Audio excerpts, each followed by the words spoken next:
अस्सलाम वालेकुम दोस्तों, इस वक्त हम लोग कोपनहेगन में मौजूद है डेनमार्क में।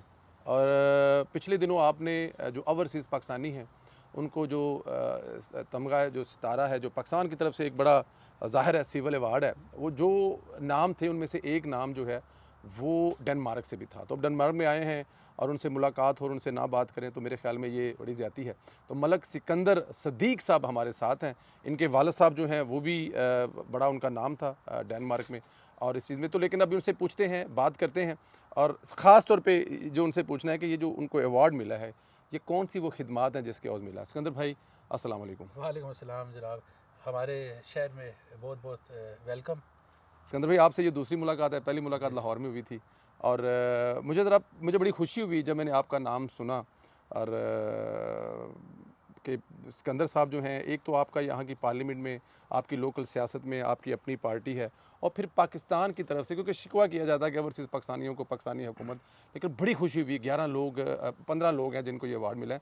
तो अगर आप बताएँगे सुनने वालों को ये जो आपको अवार्ड मिला है, ये क्या इसके पीछे रीज़न है? क्या आपकी खिदमात हैं और किस लिए आपको ये अवार्ड मिला है? देखिए, सबसे पहले तो बात ये है कि ये अल्लाह पाक का करम है, करम नवाजी है और ये माँ बाप की दुआएं हैं। मुझ में तो ऐसी कोई बात नहीं है।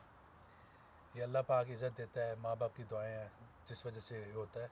बहरहाल बताया ये जा रहा है कि मुझे अवार्ड वो इसलिए पेश कर रहे हैं तमगा इम्तियाज़ का जी, कि मैं जो पार्लियामेंट में मैंने ह्यूमन राइट्स, इस्लामोफोबिया के ख़िलाफ़ और कश्मीर के डेनिश लिए जो पार्लियामेंट ने। डेनिश ओके, पार्लियामेंट जो यहाँ की कौमी असम्बली है, जी, जब मैं उसका मेंबर था तो उस वक्त मैंने इस्लामोफोबिया के ख़िलाफ़ आवाज़ उठाई और कश्मीर के ऊपर जो जो बीजेपी और नरेंद्र मोदी की जो फासिस्ट हुकूमत है, जो वो एक बर्बरियत वहाँ फैला रहे हैं, उसके लिए ख़िलाफ़ मैंने आवाज़ उठाई। और स्पेशली जो मैंने कुरान पाक की जो बेहुरमती होती थी यहाँ पे, उसको जो गैर कानून करने के लिए जो बिल मैंने पहला पेश किया था, उसको ड्राफ्ट मैंने किया था और बिल मैंने पेश किया था। अच्छा। तो वो फिर 2023 में जो है अब गैर कानूनी हो गया है कुरान पाक की बेहुरमती करना।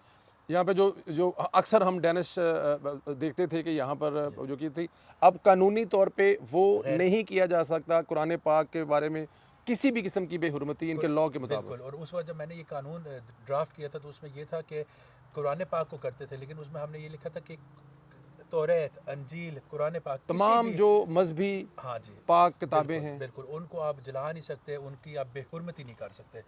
तो फिर मुझे 14 अगस्त के दिन, अभी 2000 कुछ दिन पहले, ये बताया गया, लिस्ट निकली कि मेरा भी नाम है सिविल अवार्ड के हवाले से। तो ये ज़ाहिर बात है कि मेरे लिए बड़ी एक एजाज़ की बात है, खुशी की बात है। देखिए, मैं I am a proud Dane. जी, मैं डेनिश शहरी हूँ, यहाँ की मेरी पैदाइश है, ये मेरा मुल्क है, लेकिन मेरे रूट्स जो हैं वो पाकिस्तान में हैं और मेरी आइडेंटिटी वो है एक डेनिश पाकिस्तानी की। तो मेरे वालिदैन 50 साल पहले यहाँ पे आए, यहाँ पे उन्होंने अपनी ज़िंदगी गुजारी और आज उन वो दफन भी यहाँ यहीं है। तो मेरे लिए ये बड़ी एज़ाज़ की बात है, खुशी की बात है कि जिस मुल्क से मेरे वालिदैन, मेरे बुज़ुर्गों का तल्लक था, मेरा तल्लक है, उसमें अगर मुझे ये रिकग्नाइज़ किया गया है, तो यकीनन मुझे इस बात का पे फ़ख्र भी है, खुशी भी है। और मैं कुछ दिन पहले किसी को बता रहा था कि जब मुझे ये पता चला कि मुझे ये अवार्ड दिया जा रहा है, तो पूरा दिन जो है मुझे मेरे वालिद साहब की ना वो एक तस्वीर नज़र आ रही थी। जितना दिन में बंदा ख्वाब देखता है, एक तस्वीर नज़र आ रही थी। मुझे मेरे वालिद साहब नज़र आ रहे थे, स्माइल देते हुए, उनका जो एक तरीका होता था। और वो होते तो मुझे कहते, खुश के तय पुत्र हाय हैं। तो बस आज वो नहीं है। तो सिकंदर भाई वो ऊपर से देख के खुश हो रहे होंगे और उसके अलावा आपकी फैमिली जो है वो प्राउड फील कर रही होगी और मेरे ख्याल में आपको मिलने के बाद मुझ जैसे लोगों में भी एक हिम्मत और हौसला पैदा हो रहा है कि हमारी हुकूमत हमारे जो ओवरसीज़ पाकिस्तानी है उनके अच्छे कामों को देख रही है। अच्छा, उसके अलावा अपनी पार्टी के बारे में बताएं, यहाँ की लोकल सियासत के बारे में बताएं कि पूरे यूरोप में, अमेरिका में अगर देखें तो मिलियंस ऑफ पाकिस्तानी हैं। कितना ज़रूरी है कि पाकिस्तानियों के बच्चे यहाँ की लोकल जो सियासत है पूरी दुनिया की उसमें हिस्सा लें? देखिए, मैं समझता हूँ कि बहुत ज़रूरी है। हुँ, एक तो बात ये है कि आपने हमारे वालिदैन आए 55 ईयर्स बिल्कुल पहले, ठीक है। कहते थे ओनली अभी, फॉर वर्क। हाँ अभी चले जाएंगे, अभी चले जाएंगे। जी, तो मेरे वालिद साहब को 55 ईयर्स यहाँ पे हुआ है, अब यहाँ पे उनकी कब्रें भी यहाँ पे हैं। आगे हम हैं, अब आगे हमारे बच्चे यहाँ पे हैं। हमने रहना यही है, लेकिन हमारी जो एक शनाख्त है, हमारी जो एक पहचान है, खा वो हम मुसलमान हैं, हम और पाकिस्तानी हैं, ये बरकरार मैं समझता हूँ रखनी चाहिए। और इसको बरकरार रखने के लिए मैं समझता हूँ कि आपका पाकिस्तान के साथ भी तल्लक रहना चाहिए। अब ये तल्लक जो है और ये जो एक रोल है, ये आप किस तरह अदा कर सकते हैं? मैं समझता हूँ कि डैनिश सियासत करते हुए, अब मैं तो यहाँ की सियासत करता हूँ, लेकिन जब ह्यूमन राइट्स की बात होती है तो मैं कश्मीर की आवाज़ उठाता हूँ। अब पाकिस्तान में फ्लड्स आए हुए हैं तो उसमें मतलब जब डैनिश पार्लियामेंट में होते हुए आवाज़ जो है वो आप दुनिया में मुसलमान मुल्कों के लिए, मुसलमानों के लिए, अपने मुल्क के लिए, कश्मीर के लिए उठा रहे हैं। कश्मीर को उठा रहे हैं, अभी हमारी जो पार्टी है उसने अभी एक रेजोल्यूशन पास किया है, और ये डेनमार्क की हिस्ट्री में पहली बार किसी पॉलिटिकल पार्टी ने किया है कि हमारी ये अब एक पॉलिसी है, ऑफिशियल पॉलिसी है कि जो जो अपार्थाइड स्टेट इसराइल है उसको डिज़ोल्व किया जाए। ये हमारी ऑफिशियल पॉलिसी है आपकी पार्टी की ऑफिशियल पार्टी की। पॉलिसी है। जी जी, और ये बाकायदा यहाँ पे सुर्खियाँ लगी अखबारों में आया है।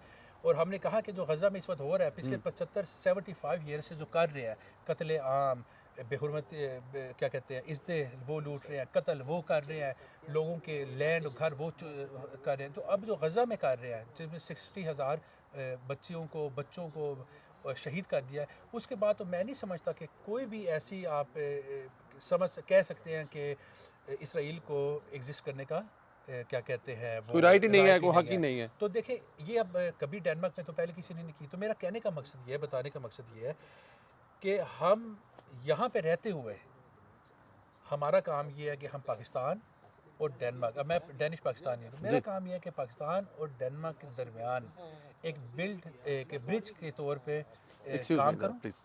एक ब्रिज के तौर पे इन दोनों मुल्कों को जोड़ूं, एक ब्रिज के तौर पे इनके जो कल्चरल एक्सचेंज कराऊं, एक ब्रिज के तौर पे पाकिस्तान और डेनमार्क के दरमियान ट्रेड को बढ़ाऊं, इनकी डिप्लोमेटिक टाइज को बेहतर करूं।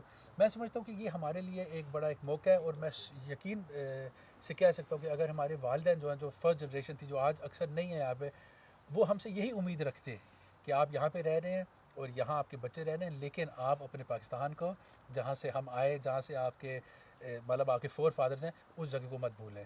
तो मैं समझता हूँ कि मैं इस चीज़ को ओन करता हूँ, ठीक। मैं पार्लियामेंट में खड़े होकर इसको ओन करता हूँ, और आपको ओन करना चाहिए। तो ये है कि हम कोशिश करें, सब अपने अपने फील्ड में कोई कारोबार कर रहा है तो वो उसमें इस एंगल को हमेशा साथ रखे कि पाकिस्तान की बेहतरी के लिए हम किस तरह काम कर सकते हैं। डेनमार्क में रहते हुए, यूके में रहते हुए, इटली में रहते हुए, मैं समझता हूँ ये ज़रूरी है। बिल्कुल ठीक है। डेनिश जो ज़ाहिर है पाकिस्तान के और डेनमार्क के दरमियान में जो ट्रेड है, जो बहुत सारी चीज़ें हैं, शैब सरवर साहब एम्बेसडर हैं, उनके अक्सर पेजेस से, उनकी वीडियो से, ख़बरों से हमें पता चलता है कि पाकिस्तान के साथ कोई बड़ी ट्रेड, कोई बड़ी कंपनी है।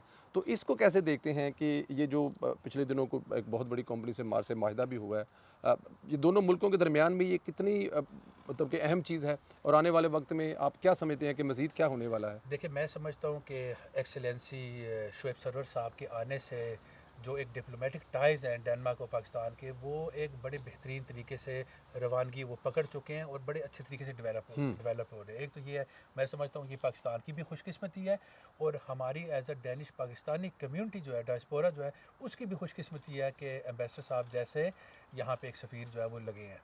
बिल्कुल ठीक। बड़े वो एक काबिल और एक बड़े हार्ड वर्किंग सफ़ीर हैं।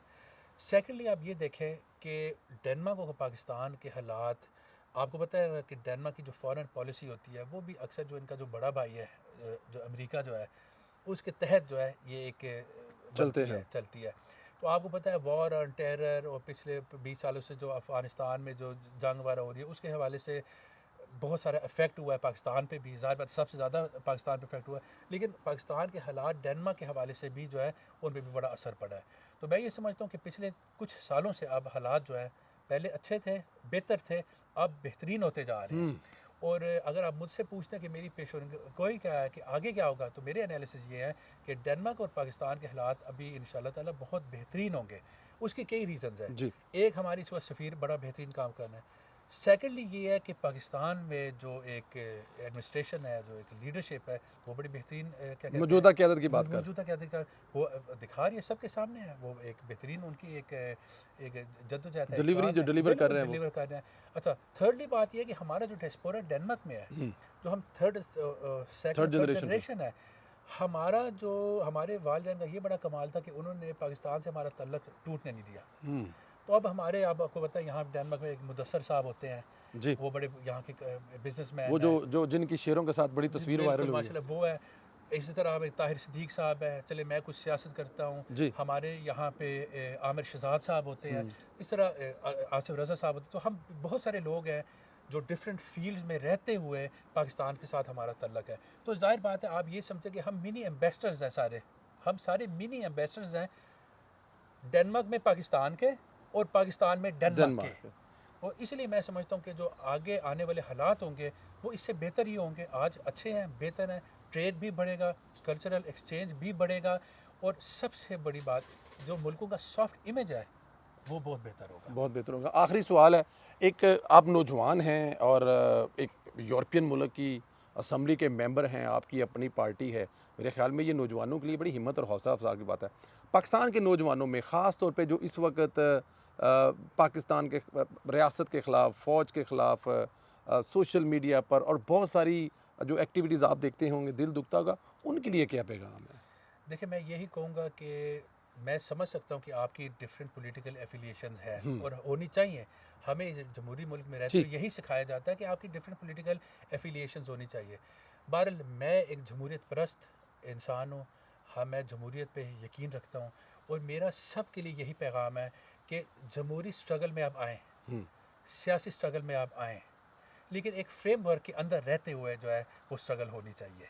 मैं समझता हूँ कि यही पैगाम मैं सबको देना चाहता हूँ, जितने भी हमारे यंगस्टर्स हैं सबको, कि डैनिश सियासत कर रहे हैं, पाकिस्तानी सियासत कर रहे हैं, लेकिन जो एक फ्रेमवर्क होता है उसके अंदर रहते हुए आप अपनी जमहूरी जो है आवाज़ उठाएं और पाकिस्तान की बेहतरी के लिए और अपने बेहतरी के लिए आप काम करें। लेकिन ये है कि एक पीसफुल अंदाज से अच्छे तरीके से आप करें। अगर आप मिसाल के तौर पे मुझे बहुत इस चीज़ का ख्याल होता है कि पाकिस्तान और डेनमार्क के फॉरेन रिलेशंस जो हैं उन पे फ़र्क ना पड़े।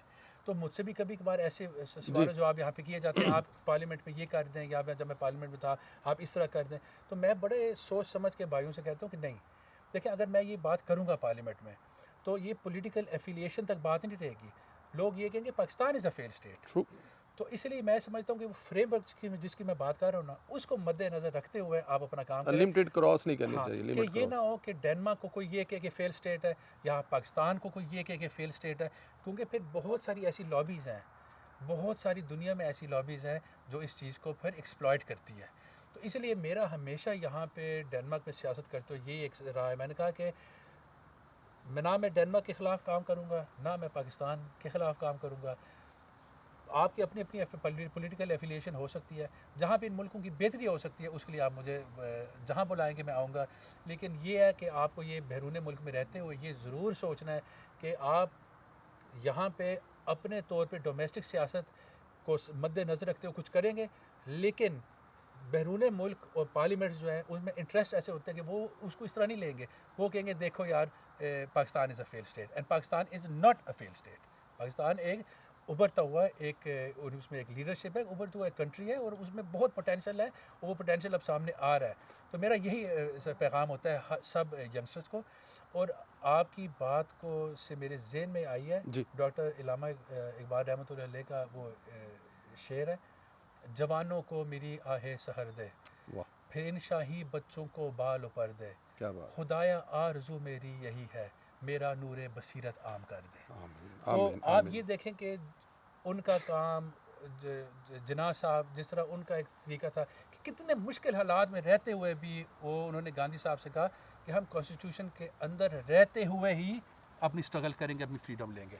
तो इससे बड़ा पैगाम फिर हमारे जो यंगस्टर्स हैं उनके लिए क्या और हो सकता कितनी है। ताकत है उसमें, बेशक बिल्कुल। मैं आपके लिए दुआगो हूँ। थैंक और एक मैसेज जो नौजवानों के लिए सिकंदर भाई ने कहा कि हम यहाँ पे रहकर, यूरोप में रहकर पाकिस्तान के लिए अगर कुछ अच्छा कर सकते हैं तो ज़रूर करना चाहिए, लेकिन डोमेस्टिक सियासत में रहकर, बजाय कि हम पाकिस्तान की अपने ही मुल्क की, अपनी ही स्टेट के ख़िलाफ़ मुश्किलात क्रिएट करके हम किसी एक शख्स के लिए, किसी एक एक फ़र्द के लिए, मेरे ख़्याल में कभी भी किसी भी तरह से मुनासिब नहीं है। सिकंदर भाई, हमारी दुआएं आपके साथ हैं। आपके वालिद साहब जिनको आपने मिस किया, वो आपके सामने नहीं है, वो ये सब कुछ नहीं देख रहे, लेकिन मेरा ईमान और यकीन है कि आपको वो ऊपर से देख रहे होंगे और शायद ऊपर से बैठे भी उनकी जो दुआएं आपके साथ हैं। अल्लाह ने आपको इतनी इज़्ज़त दी है और पाकिस्तान का इतना बड़ा सिविल अवार्ड, ये एक बहुत बड़ी ऑनर है। मेरी तरफ से, मेरे सुनने वालों की तरफ से, मेरी पूरी पाकिस्तानी कौम, ओवरसीज़ पाकिस्तानियों की तरफ से आपको बहुत मुबारक हो। बहुत शुक्रिया। Thank you very much. Thank you, thank you, thank you, thank you. ले सर, हाज़री लगी ना सर।